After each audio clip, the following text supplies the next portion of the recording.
Hi there and welcome back to our second episode for 2013. Well, the auction season has certainly kicked off well for this year. Last weekend we had a 73% clearance rate reported by the REIV, which is really pleasing results and the highest for the last 2 years. It seems that this year is going to be a buoyant year in the real estate market.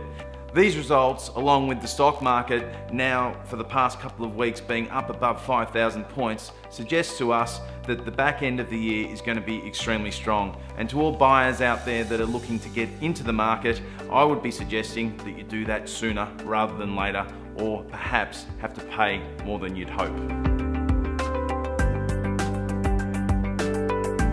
Last month in February, our office at Noel Jones Blackburn sold 24 properties, which equates to one every 28 hours.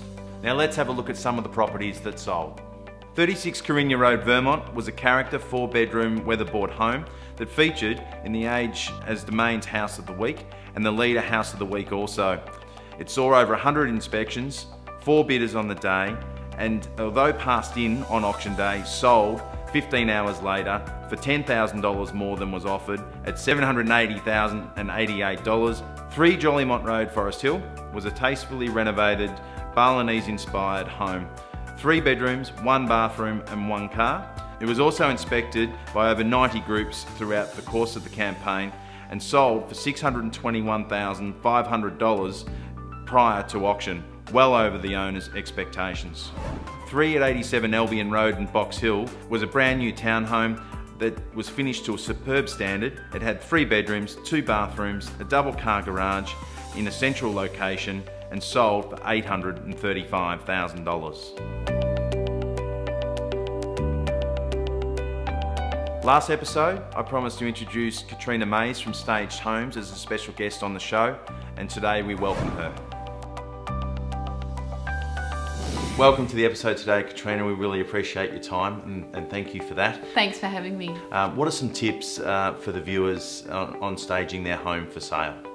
Staged Homes helps people present their houses for sale. So it's grabbing the attention of their target market and helping them to make an emotional decision for them to fall in love with the property when they buy. But there's 2 things I ask people selling to be mindful of when they're selling their property. And the first is to make their property feel effortless. And they do that by, first of all, cleaning it within an inch of its life, detailing just like you do in a car when you want to sell one of your vehicle. You detail every little square centimetre so it's spotless. And you also want to make sure that there's not a lot of clutter, that it's easy to take that mental picture and fall in love with the property. The second major thing you want people to be really mindful of is creating a wow factor at that first point of impression for each area. So for example, when you walk into the lounge room, not necessarily looking at the TV and an entertainment unit which is quite boxy and blokey, but rather looking at gorgeous artwork and a gorgeous couch that's welcoming and just is more luxurious than, say, a square flat surface. So that point of impression that creates the wow factor, makes the room feel large and inviting and helps buyers see what it's going to be like when they have their first function in the property. So in other words, engaging the emotion as opposed to the logic. It's not only the inside of the house you need to focus on, but it's actually what the buyer sees right up to the front door of the property. The first point of impression might be the neighbour's lawn. So if the nature strip hasn't been mown for 3 weeks of a growing season, get out there and mow it, because that's often what buyers see first before they see your property. Often home hunters or people looking for their homes will drive past a house before they go and see it. So it's really a great idea to put all your lights on evening times at dusk as people come and look at the house, and if your house is shining like a beacon, it's that much more exciting and inviting for people to come through and decide that yes, your house will be on the list to come and have a look over the weekend. I often say to people, put on your obsessive compulsive hat, because you just want every leaf picked up, you want a new doormat, you want everything detailed, even the numbers polished on the letterbox, just so that every point that a customer comes to or a home buyer comes to, they're feeling it's new and exciting and inviting.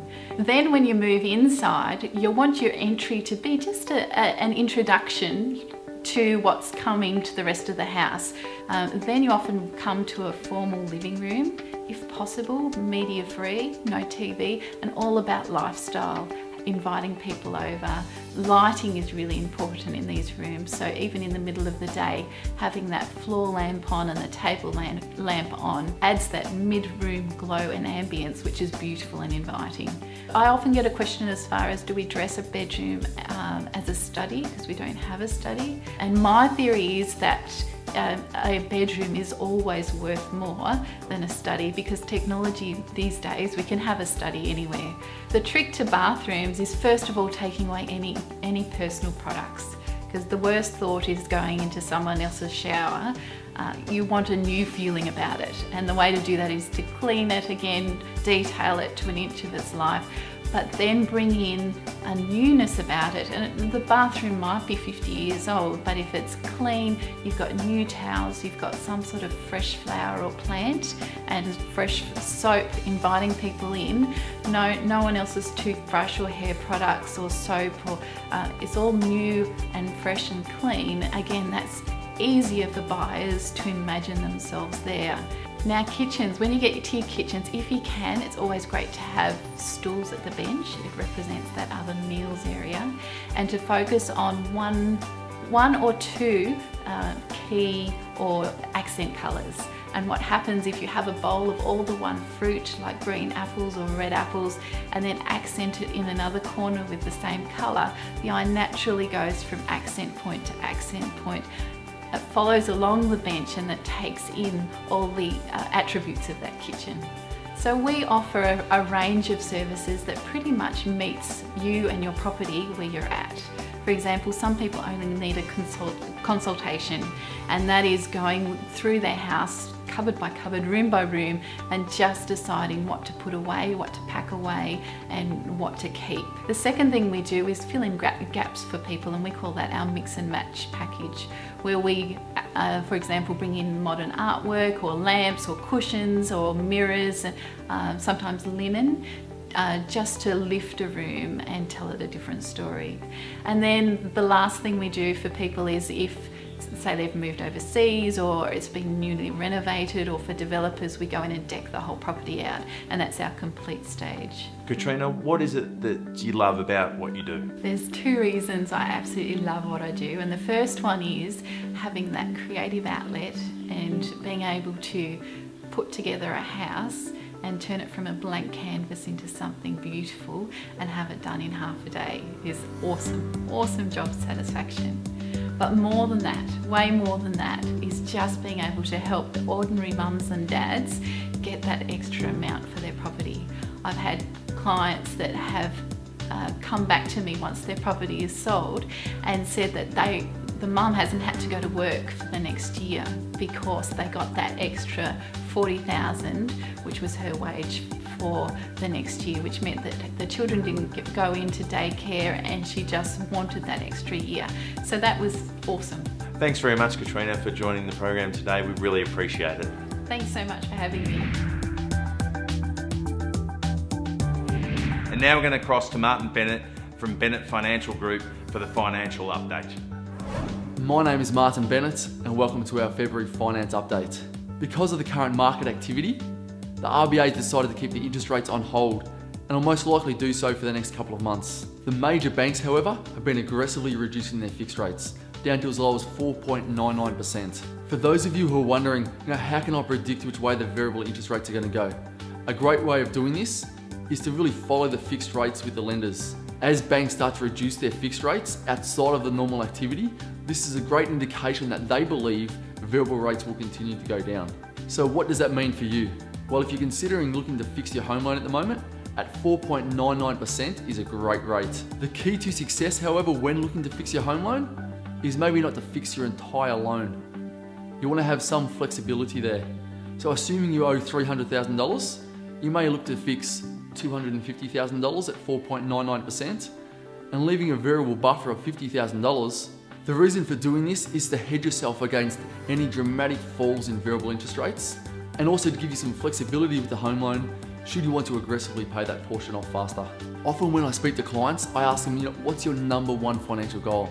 Now, more often than not, They tell me, Martin, I'd love to be able to pay off my home as soon as possible. So banks have set up all types of fancy home loan products. Things like offset accounts, even though they do have some great benefits, they're not really going to assist you in paying your home loan off faster. So if your goal is to pay off your mortgage as quickly as possible, the best way to do it is to reverse the bank process. Instead of using an offset account or an everyday transaction account, you set up your home loan where the entire household income pays directly into your mortgage. In doing this, you can actually see your principal is reducing. From that, you pay yourself a weekly salary. And every week you do the same. The huge advantage of doing this is that at the end of the month, unlike an offset account where you may see, congratulations, you've saved $50 of interest, you'll see your mortgage balance may have reduced by $3,000 or $4,000. Now, when you look at the average person and their average home loan, they take off $3,500 a year in principal. So by following this simple strategy, we've been able to show clients, now without affecting their current lifestyle, how they can realistically pay off their mortgage in 8 to 12 years. Coming up, I'd like to introduce you to David Marsden, one of our clients who's a local builder in the area. I've been in the building industry for 25 years. I was at a stage where I'd bought a property and the guy that I was using was just very complicated, 3 loans, this fee, that fee, didn't feel comfortable, and that's when I rang Matthew, and Matthew said, you know, I've got a guy, give Martin a ring, and I did, and then from day one it was just, as I said, just very easy, no hard things.